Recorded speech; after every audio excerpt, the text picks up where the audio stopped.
আরব বিশ্বে তো আগে এত বৃষ্টি দেখা যেত না।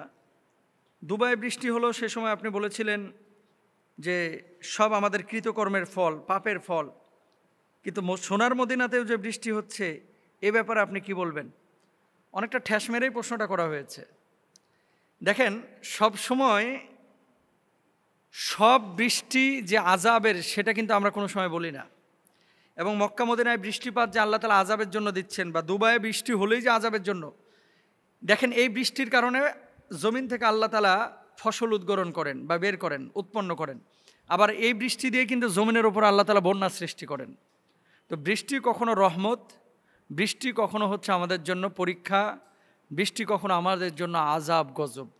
এখন কোন বৃষ্টি কিসের জন্য, এটা আল্লাহ ছাড়া কেউ ভালো জানে না। তবে হ্যাঁ, যেই পাপটা আপনার ছেলে করতেছে, যেই পাপ আপনার মেয়ে করতেছে, যেই পাপ আমি করতেছি, যেই পাপ আপনি করছেন, সেই পাপটা যখন আপনার সামনে থাকে, তখন তো বলাই চলে যে এই পাপের কারণে আল্লাহ সুবহানাহু ওয়া তাআলা আপনাকে ধরতে পারেন।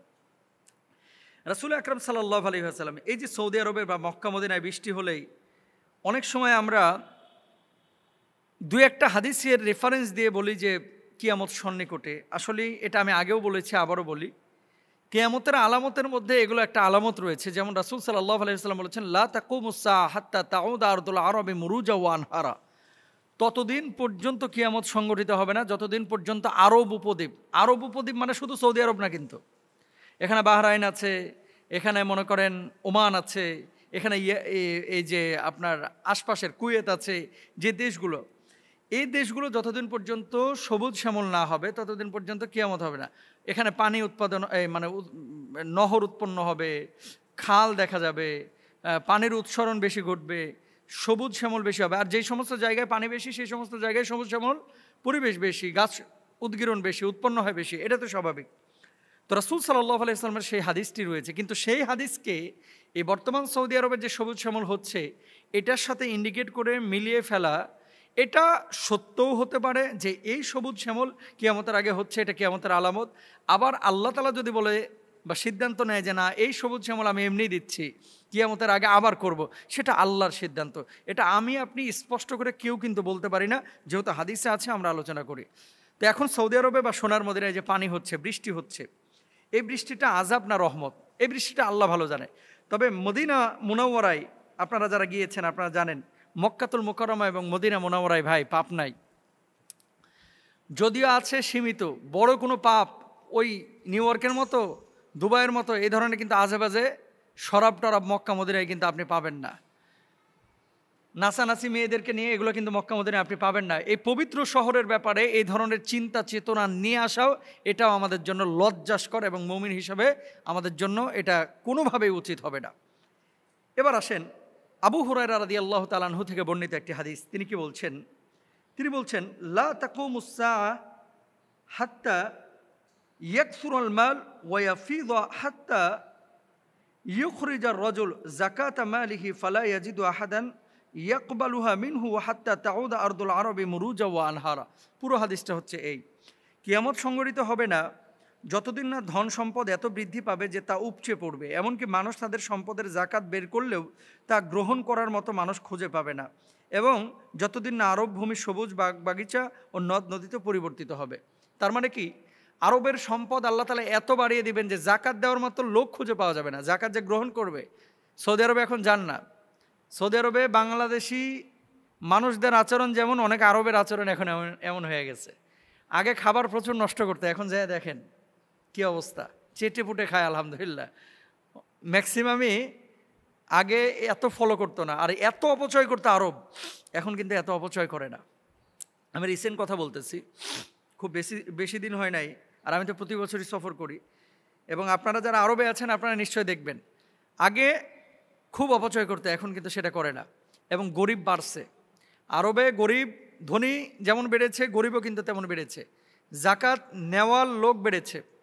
আপনি জর্ডানে যান, আপনি সিরিয়ায় যান, আপনি ইয়ামানে যান, ফিলিস্তিনে যান, দুবাই কাতারের কথা ভিন্ন, ওমানে যান, এ সমস্ত দেশে কিন্তু এখনও প্রচুর গরিব মানুষ আছে এবং যারা সাহায্যের জন্য হাত বাড়ায়। তো রাসূল সাল্লাল্লাহু আলাইহি ওয়াসাল্লাম হাদিসের শুরু অংশে কী বলছেন, যে এখানে কি নাই, এত সম্পদ বাড়বে জাকাত নেওয়ার মতো লোক খুঁজে পাওয়া যাবে না। তো এখন তো জাকাত নেওয়ার মতো বহুত লোক আছে।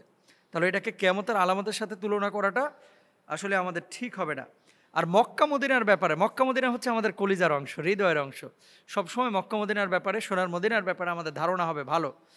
যে বৃষ্টিটা আল্লাহ তাআলা দিয়েছেন এটা রহমের বৃষ্টি হতে পারে, এটা পরীক্ষার বৃষ্টি হতে পারে, কিন্তু এটাকে আযাবের বৃষ্টি বলে চালিয়ে দেওয়া কোনোভাবে এটা উচিত হবে না, কারণ মক্কা মদিনায় সেরকম কোনো গুনাহ আমরা দেখতে পাই না। এরপর আসেন, সারা বিশ্বে বৃষ্টি আরব দেশের মানে আরবের দেশগুলোতে হচ্ছে, কিন্তু আমাদের এখানে কেন হচ্ছে না? যেখানে পাপ বাড়ে, জাকাত যেখানে বন্ধ হয়ে যায় জাকাত দেওয়াটা, সেখানে বৃষ্টি কমায় দেয়। এটা তো রাসূল সাল্লাল্লাহু আলাইহি ওয়াসাল্লাম হাদিসের মধ্যে বলেছেন, ওয়ালাম ইয়ামনাউ যাকাত আমওয়ালিহিম ইল্লা মুনিআল কাতরা মিনাস সামা। যখন জাকাত দেওয়াটা বন্ধ হয়ে যাবে, আল্লাহ সুবহানাহু ওয়া তাআলা বৃষ্টিও বন্ধ করে দেবেন। তো আকাশের দরওয়াজা যদি খুলতে চান, বৃষ্টি যদি চান, বেশি বেশি জাকাত দিবেন এবং বেশি বেশি আপনারা তওবা ইস্তিগফার করবেন। ইরসিলিস সামা আলাইকুম মিদরারা, আল্লাহ তাআলা পবিত্র কোরআনুল কারীমের মধ্যে বলেছেন। আল্লাহ তাআলা আমাদেরকে বোঝার তৌফিক দান করুন। সুতরাং মক্কা মদিনার ব্যাপারে আমাদের ধারণা হবে ভালো ইনশাআল্লাহ। অনেক সময় দেখি যে অনেক মানুষ হারাম খাচ্ছে, কিন্তু তার বাড়ি হচ্ছে, গাড়ি হচ্ছে, এসি গাড়িতে চলতেছে, খুব গর্জিয়াস লাইফ লিড করছে, আরামে থাকছে। আমরা হালাল পথে থেকে এত কষ্ট কেন পাচ্ছি? ভেরি ভেরি ইম্পর্ট্যান্ট একটা বিষয়। এই প্রশ্নটা যারা আপনারা যিনি করেছেন, এই প্রশ্নটা কিন্তু অনেকেরই, শুধু একজনের না। পাশের বাড়ি যে মানুষটা হারাম করে, এ খুব গর্জিয়াস লাইফ লিড করছে এবং খুব সুখে শান্তিতে আছে, আর যিনি হালাল গ্রহণ করছেন তিনি সুখে শান্তিতে থাকতে পারছেন না। এটা ভুল। আপনারা যেটা মনে করছেন যে হারাম খাওয়ার পরে কেউ আরামে থাকবে অন্যের হক মেরে, এটা ভুল। তার ভেতরের জ্বালা এটা কি আপনি দেখতে পান? এই বাংলার জমিনে অসংখ্য মানুষ আছে যারা হারাম খেয়েছে, হারাম উপার্জন করেছে, হারাম